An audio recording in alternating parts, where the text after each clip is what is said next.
ई और आर में क्या रिलेशन है? देखो मेरी बात ध्यान सुनो, ये चार्ज था और ये डिस्टेंस आर है और यहाँ पे इलेक्ट्रिक फील्ड है। तो इलेक्ट्रिक फील्ड का फॉर्मूला है that is 1/4 pi epsilon naught 9 into q upon R square. ये आर है, आर स्क्वायर, आर मतलब डिस्टेंस, डिस्टेंस स्क्वायर। तो ई और आर में क्या रिलेशन है? E is inversely proportional to R square. तो ग्राफ कैसा हो? Graph will be hyperbola. आप कहेंगे हाइपरबोला, जस्ट हियर ग्राफ कैसा होगा? Hyperbolic graph. Let me tell you.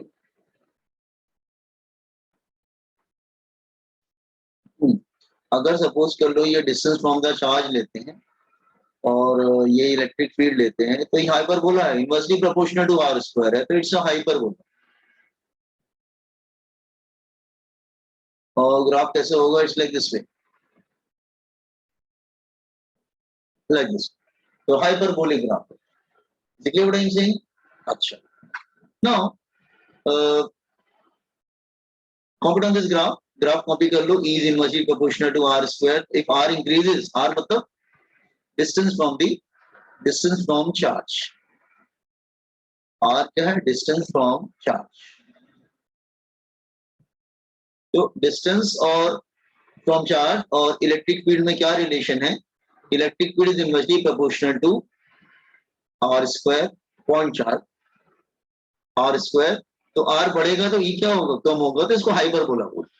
ठीक है, ग्राफ कॉपी कर लिया।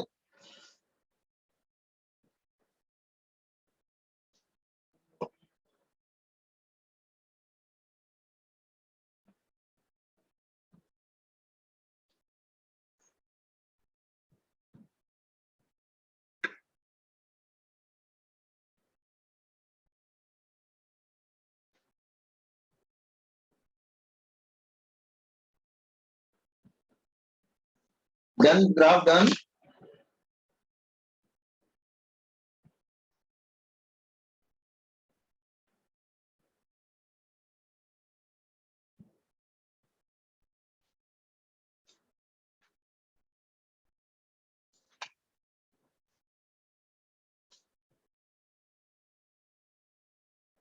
अच्छा, now next one is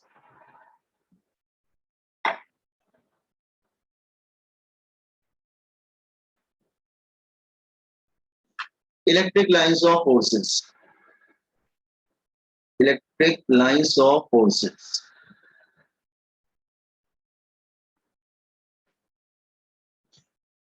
Have you copied graph? Can I scroll it down? Yes, sir. Okay. Electric lines of forces. The first point is electric field start from positive charge. Electric field starts from positive charge, and terminates at negative charge, and terminates, जैसे अपना वो होता था ना, क्या कहते हैं, magnetic line start from north pole and enters into south pole, बिल्कुल वैसे ही होता है। Electric field start from positive charge and terminates at negative charge, it's like this way. Suppose it's, अगर मैं समझा रहा हूँ, सपोज ये प्लस चार्ज है लेट से, तो इलेक्ट्रिक फील्ड जो होगा प्लस चार्ज से क्या होगा? अवे होगा, away from the plus charge। is it clear? Like this way, it is away from the plus charge, तो प्लस चार्ज से अवे होगा। रिमेंबर,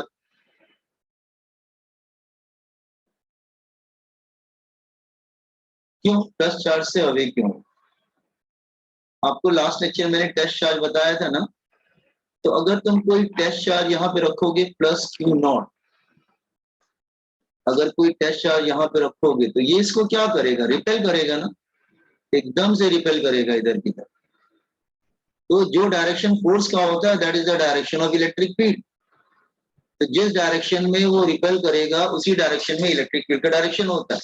तो प्लस चार्ज अगर तुम रखोगे ना तो उससे दूर भागेगा, अवे जाएगा ना, बिकॉज ऑफ रिपल्शन।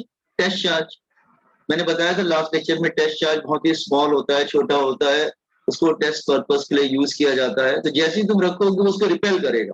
तो जो डायरेक्शन रिपल्शन का होगा ना, जिधर वो जा रहा है, test charge, that is the direction of electric. ठीक है, अब अगर सपोज कर लो ये माइनस चार्ज होता तो फिर टेस्ट चार्ज किधर जाएगा? अगर सपोज कर लो ये माइनस चार्ज होता, look here, it's like this way, suppose ये माइनस है तो इलेक्ट्रिक फील्ड फिर टूवर्ड्स हो, electric field towards minus charge.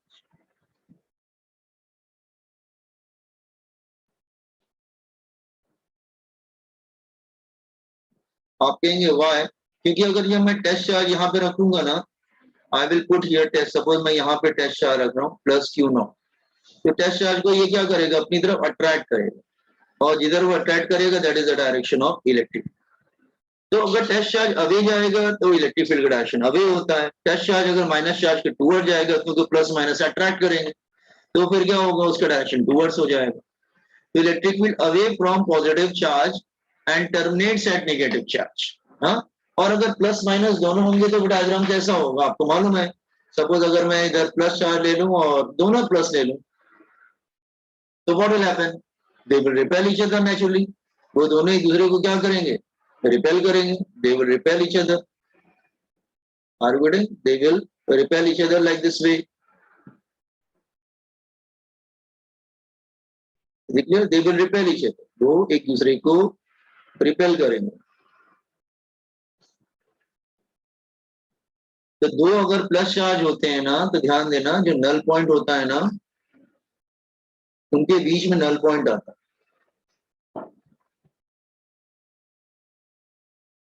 ठीक है, null point, are you getting?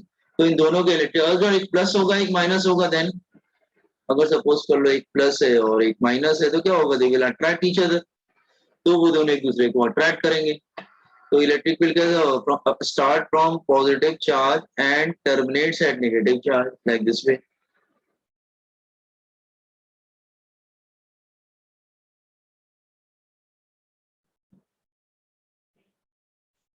ठीक है, start from positive charge and terminates at negative charge like this way. Are you getting?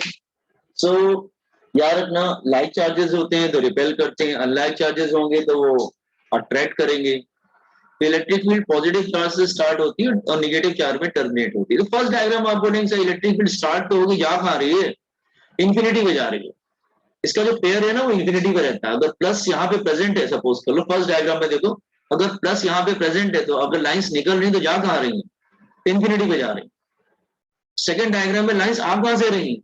इसका पेयर इंफिनिटी पे, तो इंफिनिटी से आ रही। तो ये जो लाइंस है ना, ये लास्ट में इंफिनिटी पे जाती है, और ये लाइंस आ रही है वो इंफिनिटी से आ रही है, क्योंकि इसका जो पेयर है वो इंफिनिटी पे होता है।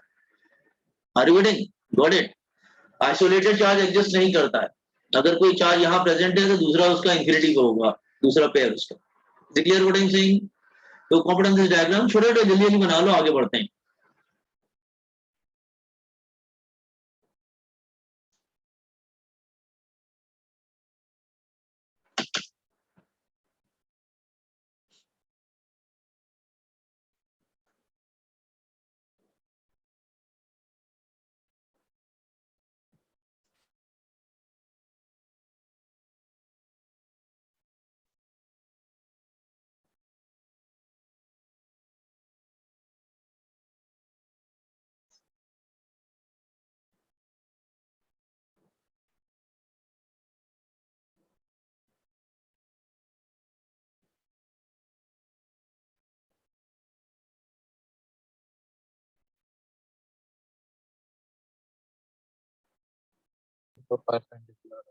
हो गया?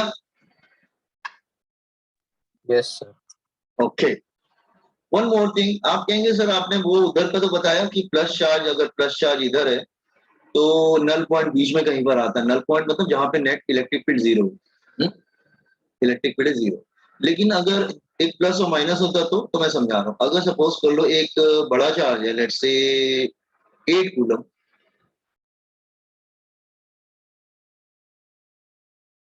और एक है -2 माइक्रोन कूलम, तो इसमें जो छोटा वाला के कौन सा है? 2 वाला।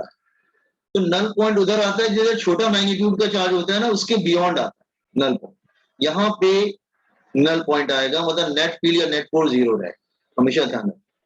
ठीक है, तो आप कहेंगे क्यों? तो electric field start from positive charge terminates at negative charge, वो तो ठीक है, लेकिन ये इसका पेयर तो नहीं है ना। 8 का पेयर तो -8 होना चाहिए ना, और 2 का पेयर -2 का पेयर +2 होना चाहिए। इसका मतलब ये एक्चुअली इसका पेयर है नहीं basic. So electric field go like this वे, ठीक है, it's not a pair of that one. तो कहने का मतलब ये है कि हाँ, तो नल पॉइंट किधर आएगा? जो छोटे मैग्नीट्यूड के बियॉन्ड आए। तो अगर दो पॉजिटिव या दो नेगेटिव चार्ज होंगे तो नल पॉइंट उनके बीच में आता है, लेकिन अगर पॉजिटिव नेगेटिव होता है तो छोटे मैग्नीट्यूड के बियॉन्ड आता है। ठीक है, ये ध्यान रखना। ओके, और हाँ, एक डायग्राम और अगर हाँ, अगर जैसे ये सपोज कर लो कि ये Q1 है और ये Q2 है, और कुछ नहीं दिया हुआ है, और इस टाइप लाइक दिस वे बस लाइंस दे रखी हैं। तो लाइंस ऐसे जा रही हैं, लेट 1 2 3 4 and 5 6 7 8 9 10। तो अगर तुमसे वो Q1 और Q2 का मैग्नीट्यूड पूछता वैल्यू, तो तुम क्या करना, लाइंस को काउंट कर लेना। Q1 से कितनी लाइन निकल रही है? 10, 1 2 3 4 5 6 7 8 9 10। और Q2 में कितनी लाइन जा रही है? 5, तो 5 है। तो Q1 जितनी ज्यादा लाइंस निकलती है, चार्ज का मैग्नीट्यूड उतना ज्यादा होता है। इसका मतलब Q is proportional to what? Number of lines, number of electric lines, उसके प्रोपोर्शनल होता है। तो इसका मतलब अगर 10 लाइंस Q1 से निकल रही हैं और 5 लाइंस Q2 में जा रही हैं, तो उनका रेशियो क्या होगा? 10:5, मतलब 1:2 हो जाए। Are you getting what I am saying? ये बात समझ में आया बॉयज एंड गर्ल्स? ठीक है, दिस इज वन थिंग। पहले मैं कुछ तो पढ़ा देते हैं, उसके बाद तुम कॉपी कर। ये एक बात। Next, inside conductor electric field is 0। Conductor के अंदर कभी भी इलेक्ट्रिक फील्ड नहीं होती। Inside conductor electric field is 0। Conductor के अंदर हमेशा ध्यान रखना, ये बहुत ही इंपॉर्टेंट कॉन्सेप्ट है, कंडक्टर के अंदर कभी फील्ड नहीं होती। क्यों? क्योंकि कंडक्टर के अंदर चार्ज नहीं होता। आप कहेंगे कंडक्टर के अंदर फील्ड क्यों नहीं होती? देखो ध्यान से सुनो। अगर सपोज कर लो, कोई भी शेप का ले लो, सपोज कर लो ये कंडक्टर है, स्फेरिकल बॉडी है, इट्स अ कंडक्टर। ये कोई भी शेप का ले लो, इट डजंट मैटर। ठीक है, इस शेप का ले लो, कोई भी शेप का ले लो। तो अगर ये कंडक्टर है, ये सॉलिड स्फीयर ले रहे हैं और ये ब्लॉक ले रहे हैं, तो व्हाट विल हैपन? इसके अंदर कभी भी इलेक्ट्रिक फील्ड नहीं जा सकता, कभी भी नहीं, 0 हमेशा। तो आप कहेंगे फिर इलेक्ट्रिक फील्ड इसको क्रॉस कैसे करें? तो ध्यान से सुनो, इलेक्ट्रिक फील्ड इसको इस तरह से क्रॉस करेंगे। Everyone pay attention, this is very important. Electric field आएगी और यहाँ पे आपके टर्मिनेट हो जाएगी। आप कहेंगे टर्मिनेट तो माइनस पे होता है, तो यहाँ पे इंडक्शन करके वो माइनस बना लेगा 90 पे। हाँ, बिल्कुल 90 पे आएगी इस लाइक से। तो इलेक्ट्रिक फील्ड बिल्कुल इधर आएगी और 90 डिग्री पे आके वो टर्मिनेट हो जाएगी लाइक दिस। बिल्कुल 90 बनाएगा, ध्यान रखना। इलेक्ट्रिक फील्ड एंटर्स एंड इधर माइनस बनाएगी, इधर प्लस बना देगी, और फिर से स्टार्ट हो जाएगा। इलेक्ट्रिक फील्ड इसको क्रॉस कैसे कर रही है? उसके अंदर नहीं जा रही है, वो माइनस बना के खत्म हो जाती है और फिर वो उधर से प्लस इंडक्शन करके फिर से निकल जाती है बाहर लाइक दिस वे। क्लियर? तो हमेशा ध्यान रखना, 90 में electric field enters and leave the conductor at right angle, वो हमेशा 90 में ही जाएगी। तो इसको क्रॉस कैसे करेगी? सेम थिंग, इलेक्ट्रिक फील्ड आएगी और टर्मिनेट हो जाएगी, माइनस बना के वहां पे टर्मिनेट हो जाएगा, और यहां फिर प्लस बना लेगा। Electric field start from positive charge and terminates at negative charge. Positive से स्टार्ट होता है, नेगेटिव के आगे टर्मिनेट हो जाता है। और ये भी ध्यान रखना, सेकेंड पॉइंट, कि electric field enters and leave the conductor normally. Electric field enters and leave the conductor normally. अंदर नहीं आएगा, enters and leave the conductor normally. Normally मतलब perpendicular, leave the conductor normally. Are you getting, समझ में आया? Copy on this one, अब इसको copy कर लो फटाफट, ये डायग्राम हो जाएगा आप लोग का boys and girls. Yes, sir.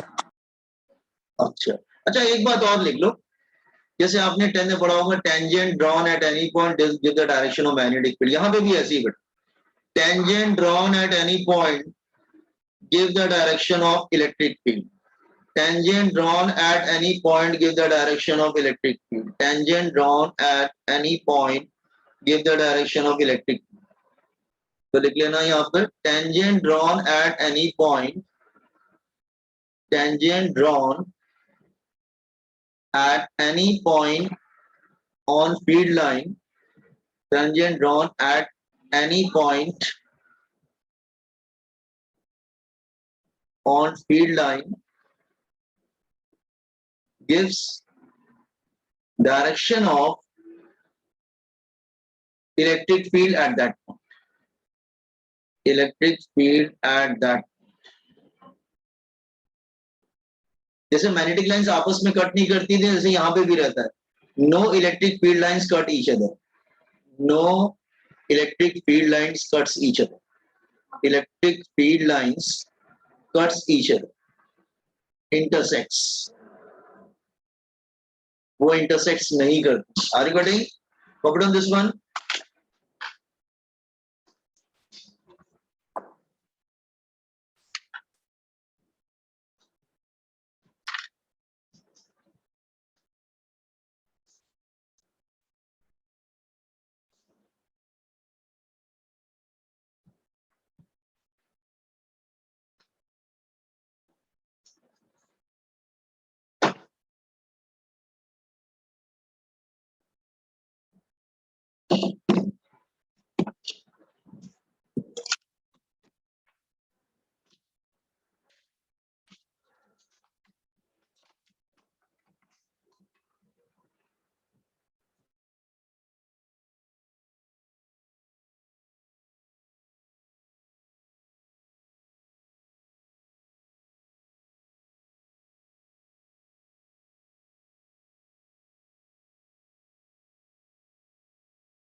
Yes boys and girls, हो गया?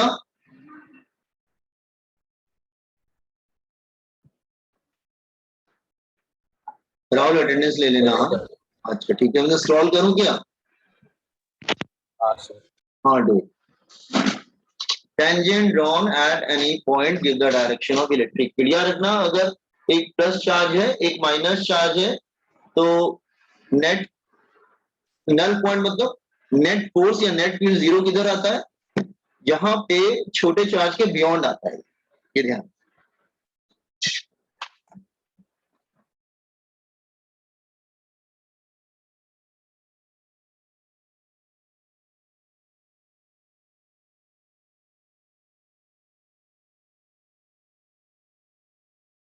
Raj, आप ये किस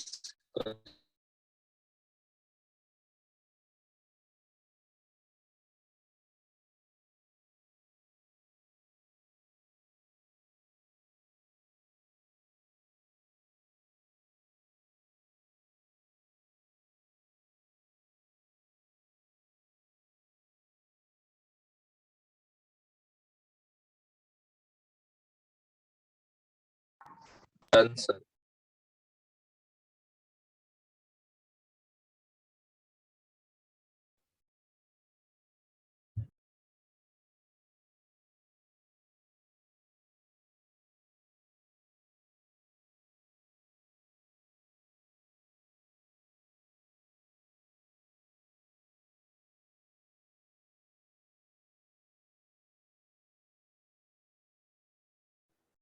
Yes, can I scroll it? क्या तो मुझे बताना, फिर Yes, मैं sir. स्क्रॉल करूँ.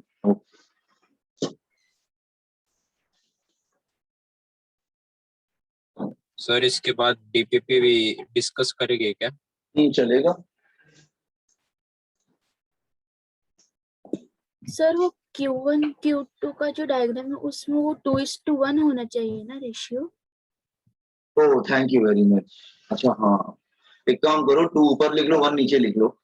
ठीक है, थैंक यू वेरी मच. इसको हाँ 2 ऊपर होगा 1 नीचे होगा. ठीक है, ठीक है.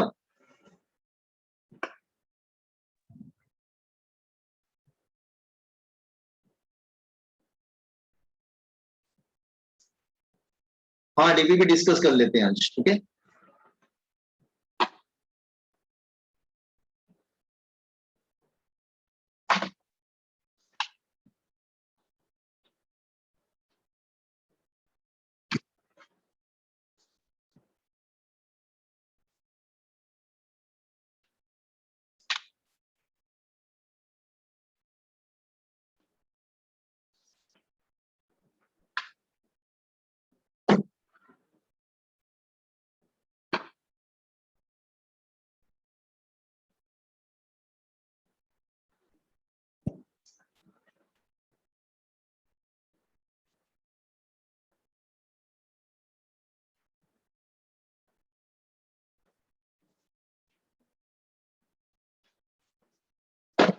पाँच 10 मिनट में डीपीपी स्टार्ट कर रहे हैं. पहले थोड़ा सा पढ़ा देते हैं 10 मिनट, एक कंफर्टेबल स्टेज पे लाकर रोकते हैं इसको.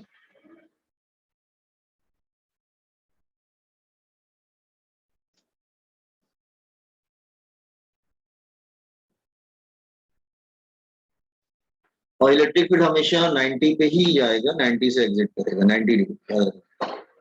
और किसी एंगल पे नहीं, कंडक्टर को 90 पे ही जो हिट करेगा.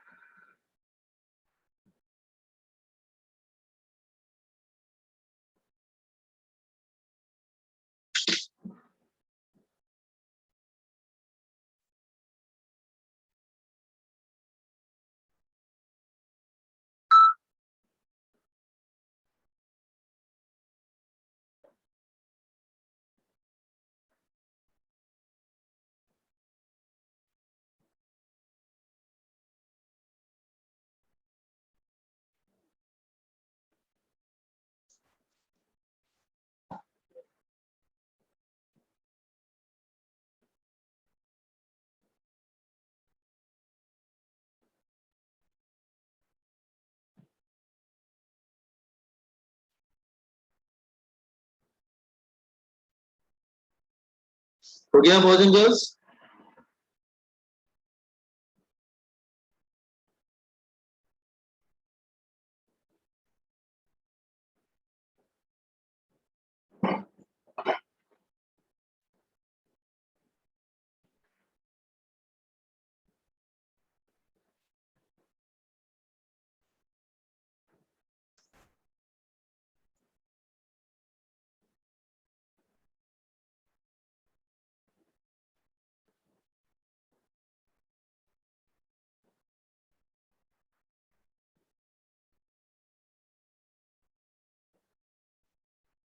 हाँ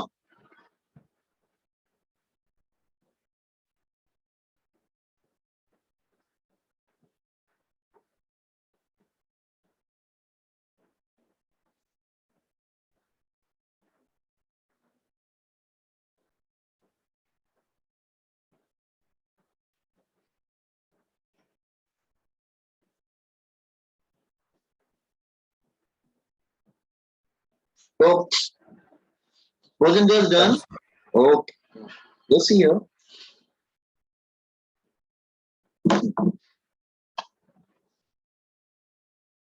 अच्छा, नॉन यूनिफॉर्म और यूनिफॉर्म इलेक्ट्रिक फील्ड कैसे होती है? सी है non uniform electric,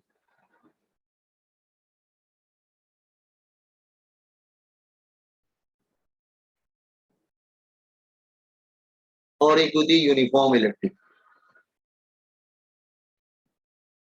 uniform electric field. Non uniform मतलब ऐसे सपोज कर लो, एक मिनट को करंट चला गया, रुको जरा एक सेकंड।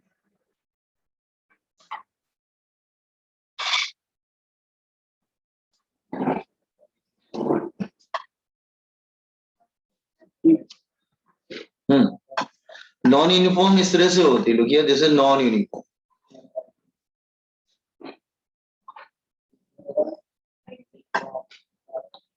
ठीक है, ये नॉन यूनिफॉर्म है। आवाज आ रही है ना बॉयज एंड गर्ल्स?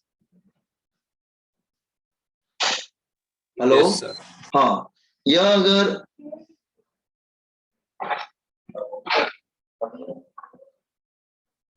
इस तरह से तो ये भी नॉन यूनिफॉर्म। यूनिफॉर्म क्या होता है? Parallel and equally spaced, parallel and equally spaced, equally spaced होता है। जैसे सपोज कर लो कैसे प्रोड्यूस किया जाता है इलेक्ट्रिक फील्ड, देखो जरा। सपोज एक प्लस प्लेट ले लेते हैं और एक माइनस प्लेट ले लेते हैं, एक प्लस प्लेट और एक माइनस प्लेट, और इसको एक बैटरी का प्लस से कनेक्ट कर दिया गया, इसको बैटरी के माइनस से कनेक्ट कर दिया। Okay, like this way. So let's say अगर मैं बैटरी अपना पोटेंशियल डिफरेंस अप्लाई कर रहा हूँ V, लाइक दिस वे। तो ये प्लस है, ये माइनस है V। तो what will happen, this plate become positive और ये प्लेट क्या हो जाएगा, नेगेटिव हो जाएगा। तो इलेक्ट्रिक फील्ड जो है वो पॉजिटिव से स्टार्ट होगी, नेगेटिव की तरफ जाएगी, आपको मालूम है। तो electric field start from positive charge and terminates at negative charge. तो ये इलेक्ट्रिक फील्ड पैरेलल होनी चाहिए, इक्वली स्पेस्ड होनी चाहिए, मतलब उनके बिटवीन स्पेसिंग बराबर होनी चाहिए। तो ये parallel electric field is E between the plates. अच्छा, लेट्स से ये दोनों प्लेट्स के बिटवीन डिस्टेंस क्या है, D है। हाँ, तो इसका बहुत ही इंपॉर्टेंट फॉर्मूला होता है यार, practical application of calculation of electric field यही होता है। तो E, इसका फॉर्मूला क्या होता है, E is equal to V by D, E is equal to V by D. Very important formula जो बहुत बार आप यूज करेंगे इसको। तो E क्या है, that is electric field between plates, electric field between plates, ठीक है। और D क्या है, distance between plates, distance between plates. और V क्या है, potential difference across plate, across plate, ठीक है। तो potential distance between plates, distance between plates. Is it clear? Copy on this one, ये फॉर्मूला कॉपी कर लो जरा।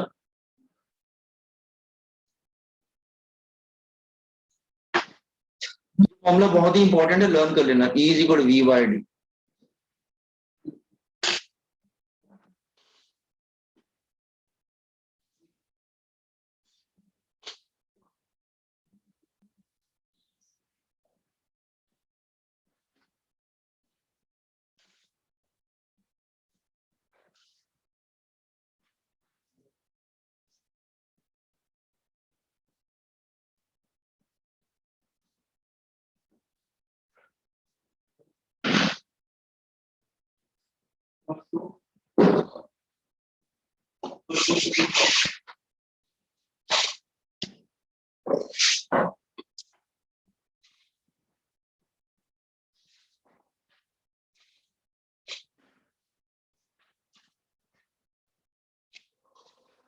Do it fast, DPP start करते हैं हम लोग। हाँ,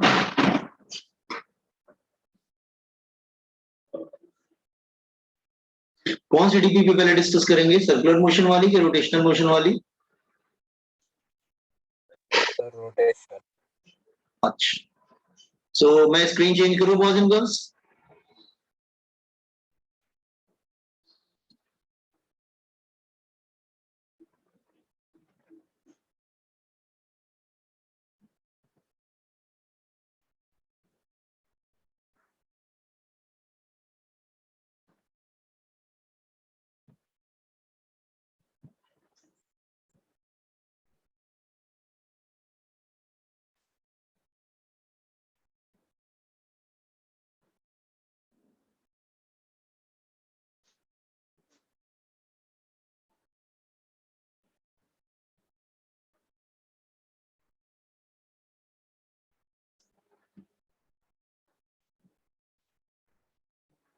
ओके, स्क्रीन चेंज करता हूँ।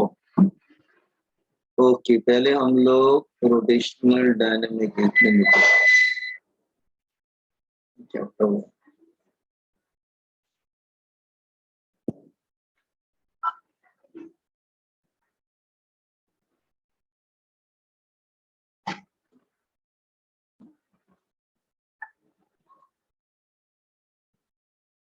एक मिनट को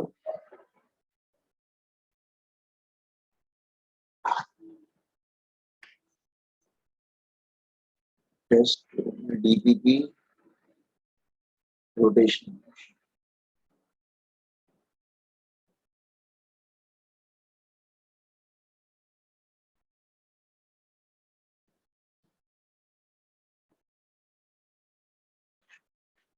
हाँ, कौन सा क्वेश्चन डिस्कस करना है बताइए। ट्राई किया था, कौन सा क्वेश्चन डिस्कस करना है बोलो। 1 वाला आया कि नहीं आया? वो फर्स्ट फर्स्ट से ओके, फर्स्ट वाला क्या है देखो जरा। टू डिस्क ऑफ सर उसमें एम के लेवल एक the moment of inertia about the axis in the ratio of ने two disc have same material same thickness, उनका रेडियस बस चेंज हो रहा है ना, थिकनेस और मटेरियल थिकनेस सेम है और रेडियस चेंज हो रहा है, तो मोमेंट ऑफ इनर्शिया क्या होता है डिस्क का? हाफ एम आर स्क्वायर ना।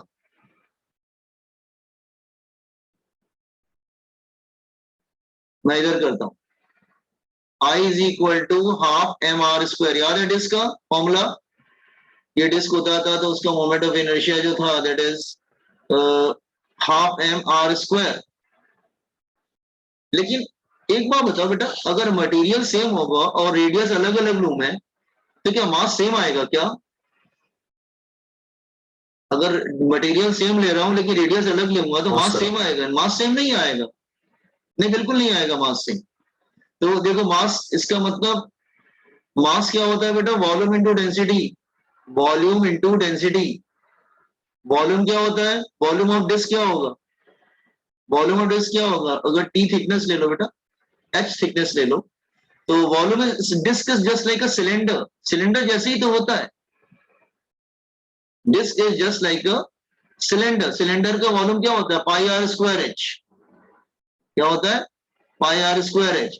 इसका मतलब mass is proportional to R square बेटा। तो इसका मतलब मास को आर स्क्वायर के प्रोपोर्शनल कर लो, तो प्रोपोर्शनल टू आर स्क्वायर। तो इसका मतलब proportional to R raise to power 4। तो I1 upon I2 is equal to R1 upon R2 raise to power 4। तो क्या दिया? 0.2 0.6 तो 4, तो ये 1/3 रेज़ टू पावर 4, तो 1/81 आ जाएगा ना। तो एक्चुअली मास सेम नहीं हो सकता। अगर मटेरियल सेम है और तुम रेडियस अलग अलग ले रहे हो तो मास सेम कैसे होगा? तो mass is equal to volume to density. तो volume is just like a cylinder, तो volume of cylinder is pi are square H. इसका मतलब मास किसके प्रोपोर्शनल हो गया? फिर आर स्क्वायर के प्रोपोर्शनल हो गया। तो मास की जगह हमने आर स्क्वायर रख दिया, तो आर स्क्वायर R4 हो गया और हमने इस तरह से कर लिया। समझ में आया आप लोग को बॉयज एंड गर्ल्स?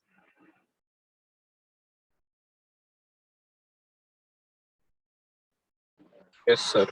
हाँ, चलो नेक्स्ट क्वेश्चन पे आते हैं। सेकंड वन आया कि नहीं? प्रोपोर्शनल वाला बताओ ना। अच्छा, प्रोपोर्शनल का देखो, अगर कोई फॉर्मूला ऐसा है, सपोज कर लो, फिर से समझाता हूँ। प्रॉब्लम यहाँ पे ये था कि रेडियस अलग अलग है लेकिन मास सेम नहीं है। तो इसका मतलब मोमेंट ऑफ इनर्शिया अगर तुम फॉर्मूले को देखो, अच्छा कांस्टेंट को हटाओगे तो प्रोपोर्शनल आ जाएगा, proportional to m into R square. लेकिन हम मास देख चुके हैं कि मास वॉल्यूम इंटू डेंसिटी होता है, volume of cylinder is pi are square H, तो इसका मतलब mass is proportional to R square. तो तुम मास की जगह आर स्क्वायर रख सकते हो, तो आर स्क्वायर मिलके क्या हो जाएगा? R4। अब रेशियो बना लो, कांस्टेंट को हटाते हैं, देखो प्रोपोर्शनल को हटाओगे तो कांस्टेंट आता है, कांस्टेंट को हटाओगे तो प्रोपोर्शनल आ जाएगा। प्रोपोर्शनल को हटाते हो कांस्टेंट आ जाता है, कांस्टेंट को हटाओगे तो प्रोपोर्शनल आ जाता है। Is it clear? Got it? Question number 1। Yes sir. अच्छा, क्वेश्चन नंबर 2। क्वेश्चन नंबर 2 देखो जरा। 3 identical thin rod each of length L mass M are joint to form a H। अच्छा, 3 रॉड हैं, उनको इस तरह से रखा गया, H बना रहे हैं वो आपस में। एक रॉड ऐसी है तो दूसरी रॉड ऐसी आ जाएगी, और एक रॉड इस तरह से आ जाएगी, या H बन जाएगा। तीनों का मास भी सेम होगा और तीनों का लेंथ भी सेम है, और आपको चाहिए moment of inertia one of the side of H। तो क्या बोला है, moment of inertia about one of the side of H। तो कोई भी H की एक साइड ले लो, ये ले लेते, मतलब ऐसे हो गया one of the side of H। इसका मास तो इधर है, इसका लेंथ इधर है, इसका मास भी इधर है, इसका मास यहाँ पे है, लाइक दिस वे। तो देखो मोमेंट ऑफ इनर्शिया कितना हो जाएगा, तीनों का ऐड करना पड़ेगा, I1 plus I2 plus I3। ठीक है। अच्छा, ये जो पहला वाला है ना, इसको हम लोग 1 ले लेते हैं बेटा, इसको हम लोग 2 ले लेते हैं, और इसको 3 ले लेते हैं। तो 1 का 0 होगा। आप कहेंगे क्यों, रेडियस 0 बन रहा है ना बेटा। एक्सेस कहाँ, हम लोग रेडियस कहाँ से लेते हैं, एक्सेस ऑफ रोटेशन से। तो अगर पहला वाला एक्सेस पे ही लाई कर रहा है तो उसका तो रेडियस 0 बन जाएगा। मोमेंट ऑफ इनर्शिया क्या था, mr² था ना, तो उसका रेडियस 0 बन जाता है। तो एक बार बताओ, जो पार्ट